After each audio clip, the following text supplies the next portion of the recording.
Oke, sekarang akan saya lanjutkan penjelasan dari perkalian skalar 2 vektor atau dot product. Ya, perkalian skalar 2 vektor atau dot product. Rumusnya seperti ini. Apabila diketahui vektor U ABC dengan vektor V DEF, maka perkalian skalar 2 vektornya adalah seperti ini.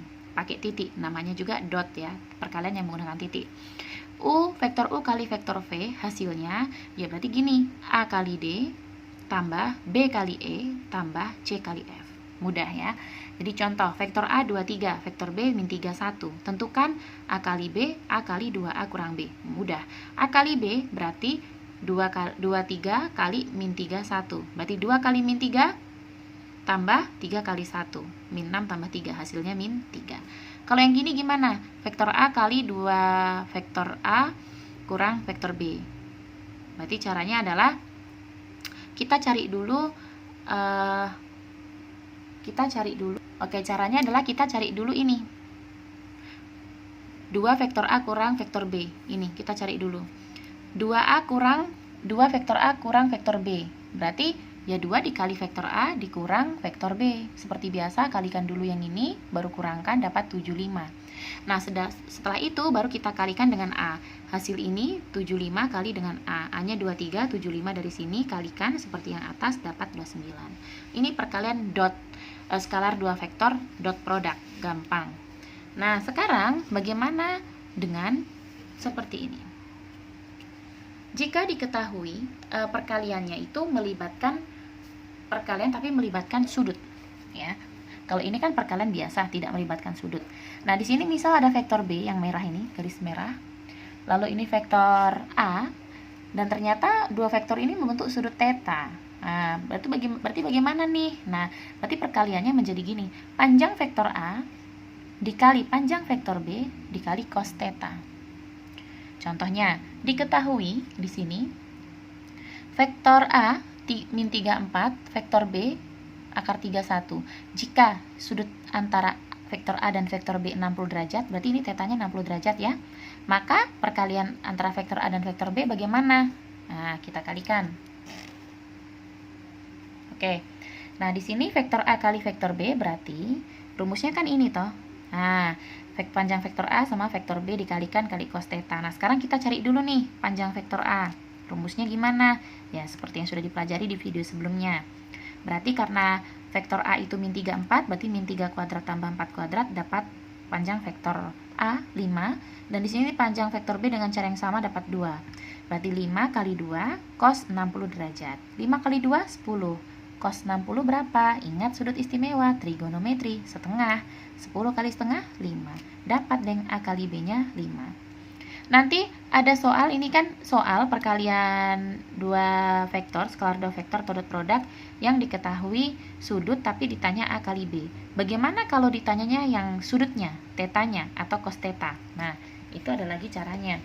Oke, contoh lagi. Jika yang ditanya besar sudut nih, sekarang ya. Jadi tetap menggunakan rumus yang sama, tapi berubah menjadi begini.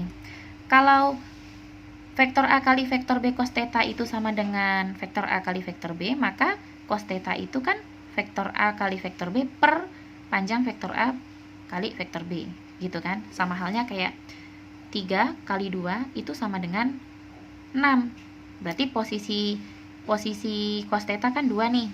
2 sama dengan berarti 6. 6 itu posisi A kali B per 3. Sama aja kayak gitu. Nah, contoh soal, diketahui vektor A dan vektor B demikian, ya, itu sama. Oh, nggak sama ya, beda ya. Vektor A sama vektor B demikian, berapakah besar sudut antara sudut antara vektor A dan vektor B? Jadi ada vektor A, ada vektor B. Yang ditanyakan sudutnya, tetanya. Nah, berarti gini, karena rumusnya seperti ini, butuh perkalian vektornya dan panjang vektornya, maka cari dulu perkalian vektornya, vektor A kali vektor B. Berarti 1 min 3 kali min 42 dapat min 10 kan? Baru cari lagi panjang vektor A dan panjang vektor B, dapat akar 20 dengan akar 10, masukkan rumus. Cos theta sama dengan, ini rumusnya. Perkalian vektornya tadi berapa? Min 10 nih, udah dapat. Perkalian panjang vektor A vektor B, berarti min akar 10 kali dengan akar 20. Akar 200 toh? Nah, Akar 200 disederhanakan menjadi akar 100 kali 2. Akar 100 itu 10. 10 akar 2. Min 10 tetap dicoret nih. Dibagi 10. Min 1 per akar 2. Nah, kalau model seperti ini adalah pecahan dengan penyebut akar. Berarti harus diapakan? Rasionalkan. Dengan dikalikan penyebutnya. Akar 2 per akar 2. Jadilah min 1 kali akar 2 min 1 per 2 akar 2. Karena akar 2 kali akar 2 itu 2. Yang ini tetap min akar 2. Jadi dapatnya min 1 akar 2. Nah, sekarang kenapa tetanya bisa tiba-tiba 135 derajat? Karena gini, cos theta, ini kan tadi cos theta. Cos theta itu adalah min setengah akar 2. Cari di sudut istimewa berapa derajat ya, cos berapa derajat yang menghasilkan min setengah akar 2, yaitu 135 derajat. Lihat di tabel sudut istimewa, searching di Google sudut-sudut istimewa. Nah, cos 135 derajat itu adalah setengah akar 3 min setengah akar 3. Jadi tetanya adalah 135 derajat. Sudut yang terbentuk 135 derajat. Jadi ada soal yang langsung mengatakan berapa besar sudutnya, berapa cos tetanya, berapa tetanya. Jadi gitu. Kalau yang ditanya berapa cos teta, gitu. Kalau yang ditanya berapa cos teta, ya berarti ini jawabannya. Cos tetanya min setengah akar 3. Tapi kalau yang ditanya teta saja, berarti 135. Atau kalau yang ditanya hanya sudutnya aja, berarti 135 derajat. Ngerti ya? Mudah. Oke, selanjutnya. Masih tentang vektor, tapi proyeksi ortogonal dan panjang proyeksi dan proyeksi skalar. Ini banyak banget nih, rumusnya juga banyak. Proyeksi ortogonal ya, berarti kalau namanya ortogonal ada hubungannya dengan vektor yang tegak lurus. Ya. Ortogonal itu sama halnya dengan tegak lurus. Gitu, gambar-gambarnya semua tegak lurus nih, membentuk sudut siku-siku. Kayak gitu. Contohnya, proyeksi vektor AB pada AC adalah, nah, vektor AB pada AC ini vektor AB. Ya toh? Yang terus yang vektor AC yang ini. Proyeksinya yang mana? Vektor AF. Ya, vektor AF. Jadi, kalau misal vektor proyeksi B, ini kan B pada A. Berarti justru yang ini vektor proyeksinya nih. Ini B, ini A, vektor proyeksinya yang ini, bagian dari A, gitu. Kan pada A, pasti dia ada di garis A, gitu. Makanya ini proyeksi vektor AB pada AC, ini kan AC, berarti vektornya itu ada pada AC. Lihat kata-katanya pada AC, berarti nanti proyeksinya ada di AC, yaitu AF, karena kebetulan AF ini yang tegak lurus AB. Membentuk garis tegak lurus, itu yang dicari. Nah, yang ini proyeksi vektor EB pada EC. Oke, pada EC, berarti nanti ada di EC dia. Ini AB, ini EC. Nah, berarti dia nanti ada di sini kan? Dia ada di sini. Yang mana? EA kan? Karena EA ini dia yang menghubungkan. EA ini yang menghubungkan EC dengan AB. Ini yang menghubungkan nih. Membentuk sudut siku-siku. Jadi cari garis yang menghubungkan kedua vektor ini tapi membentuk sudut siku-siku. Kalau AB di sini, ini AC, nah mau nggak mau kan ini garis yang menghubungkan mereka, dua garis ini membentuk sudut siku-siku gitu. Itu kalau masalah gambar untuk proyeksi ortogonal, suatu dua dari dua vektor. Nah, kalau panjang proyeksi dan proyeksi skalar. Nah, ini rumus-rumusnya. Jadi, kalau panjang proyeksi A pada B, kayak gini. Jadi, A kali B pernya panjang vektor B pada B. Berarti panjang vektor B yang di bawah. Kalau proyeksi skalar A pada B, sama seperti ini, namun tidak dimutlakan. Gitu. Kalau panjang proyeksi B pada A, berarti sama, cuma penyebutnya bukan vektor B. Karena pada B berarti penyebutnya vektor B. Kalau pada A berarti panjang vektor A penyebutnya. Kalau skalar, proyeksi skalar itu sebenarnya hanya mengikuti proyeksi vektor, namun dia tidak ada mutlaknya. Ini skalar, tidak ada mutlaknya. Kalau panjang proyeksi ada mutlaknya. Dan perhatikan pada B, pada A, gitu ya. Oke. Nah, selanjutnya di sini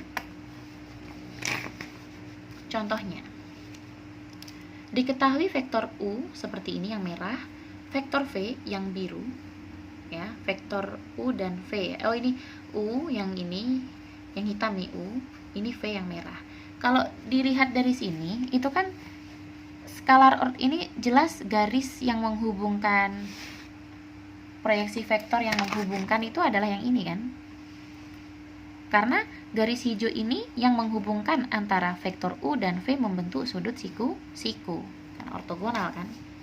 Dia minta kita menentukan skalar ortogonal V dan U. Skalar ortogonal, kita lihat. Nih, skalar ortogonal, mau yang mana? Gitu kan, sembarang saja. V pada U. Kalau V pada U, ingat kalau skalar dia nggak ada mutlaknya lagi, toh. Berarti kalau V pada U, penyebut U-nya yang di bawah. Nah, ini menjadi begini. Vektor U kali vektor V dibagi dengan panjang vektor U. Berapa panjang vektor U? Ya diakarkan aja vektor U-nya, gitu kan. Nah, tapi di sini kita belum tahu kan titiknya berapa. Nah, kita lihat vektor U itu pas di sumbu X-nya, artinya dia pas mendatar. Berarti kita udah belajar di awal banget di video pertama. Berarti kalau kayak gini dia berapa satuan? 1, ingat nih pangkalnya di ujungnya. Kita lari ke ujung, dari pangkal ke ujung. 1, 2, 3, 4, 5, 6. Berarti 6, tapi Y-nya 0, berarti 6,0 atau 60. Vektor V, nah ini pangkal. 1, 2, 3. Tapi ke kiri kan, makanya min 3. Terus untuk mendekati ujung berarti 1, 2, 3, 4, 5. 5 ke atas kan positif. Ke atas kan positif, ke kanan positif. Kalau ke bawah dan ke kiri negatif. Ini dulu ditentukan. Baru bisa cari panjang vektor U-nya adalah 6 kuadrat tambah 0 kuadrat. Terus perkalian vektornya gimana? 6 kali min 3 toh ditambah dengan 0 kali 5. Seperti biasa perkalian vektor. Dapat seperti ini. Dirasionalkan. Dikali dengan akar 36 per akar 36.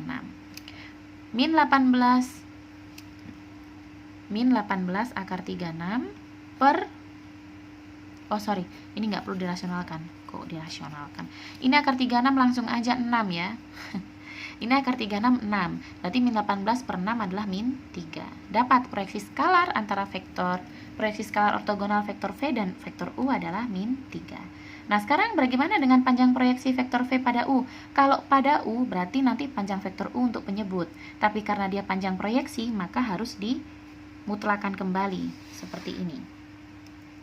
Ya. Nah,